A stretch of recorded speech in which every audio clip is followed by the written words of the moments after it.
சோர்ந்து போகும் நேரத்தில் பலனை தருகின்றீர்.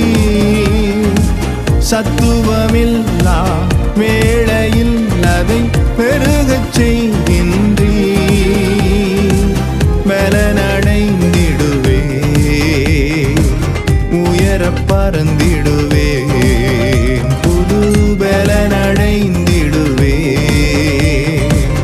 உயர பறந்திடுவே. என் ஹக்கோ நீர் எந்த துணையாளர்